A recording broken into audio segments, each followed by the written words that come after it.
Hello friends, வணக்கங்க. ஒரு அருமையான வெஜ் குருமா, அதில் புதினாலாம் அரைச்சி சேர்த்த ஒரு அருமையான வெஜ் குருமா குயிக்காக ஃபாஸ்ட்டாக எப்படி செய்யணுமோ. அதுக்கு முன்னாடி நம்ம சேனலுக்கு முதல்ல வரீங்கன்னா சப்ஸ்கிரைப் பண்ணிட்டு பெல் பட்டனை ப்ரெஸ் பண்ணி பாருங்கள். அப்போ தான் நான் போகிற வீடியோ உங்களுக்கு நோட்டிஃபிகேஷன் வந்துட்டு இருக்கும்.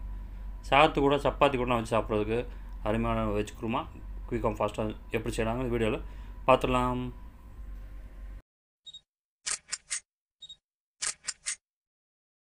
அதுக்கு என்ன பண்ணுறீங்கன்னா, ஒரு மிக்சர் ஜாரில் 4-5 ஸ்பூனு துருவன தேங்காய் சேர்த்துக்குங்க.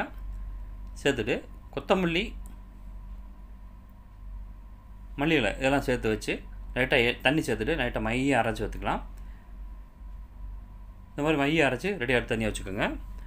அடுத்து ஒரு குக்கர் எடுத்துக்கோங்க. குக்கரில் 2-3 டேபிள் ஸ்பூன் எண்ணெய் சேர்த்து நல்லா ஹீட் பண்ணுங்கள். எண்ணெய் நல்லா ஹீட் ஆனதும் ஸ்பைஸியை சேர்த்துக்கலாம். பட்டை, கிராம்பு, அன்னாச்சிப்பூ, சிறிதளவு ஜீரகம், பெருஞ்சீரகம் சேர்த்துட்டு 3 பச்சை மிளகாய் 2 கீரி சேர்த்துக்குங்க. கருவேப்பிலையும் சேர்த்துட்டு லைட்டாக வறுத்துக்குங்க. மீடியம் ஃப்ளேமில் வச்சு லைட்டாக ஃப்ரை பண்ணி எடுத்துக்கலாம்.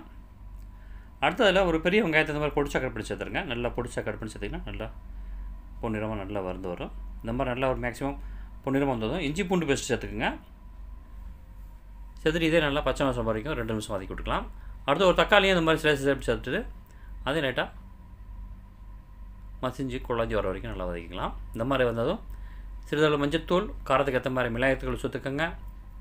அடுத்து 2 ஸ்பூன் அளவுக்கு மல்லித்தூள் சேர்த்துக்குங்க. மல்லித்தூள் சேர்த்துட்டு கரம் மசாலா சிறிதளவு சேர்த்துக்குங்க.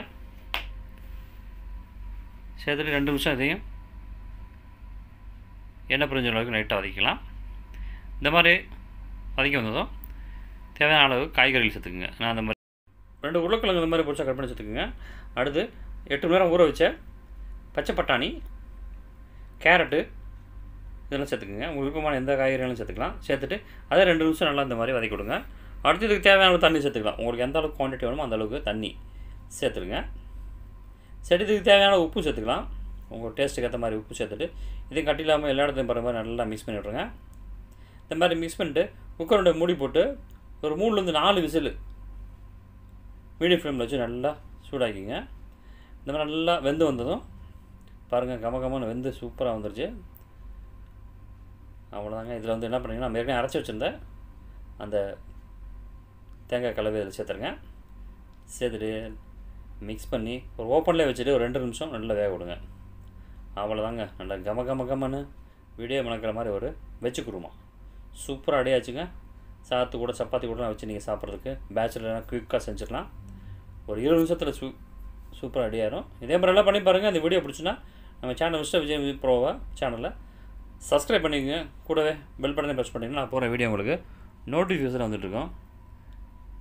இதே மாதிரி வீடியோ பார்க்குறதுக்கு நம்ம சேனலை தொடர்ந்து பாருங்கள். நம்ம ப்ளே லிஸ்ட்டில் அதிகப்படியான இந்த மாதிரி வீடியோக்கள் அதிகமாக இருக்குது. பார்த்து சப்போர்ட் பண்ணுங்கள். உங்கள் ஃப்ரெண்ட்ஸ்க்கெலாம் ஷேர் பண்ணுங்கள். சாதத்து கூட சப்பாத்தி கூட சாப்பிட்றதுக்கு ஃபென்டாஸ்டிக்காக இருக்கும். தேங்க்யூ ஃபார் வாட்சிங். நன்றி, வணக்கம்.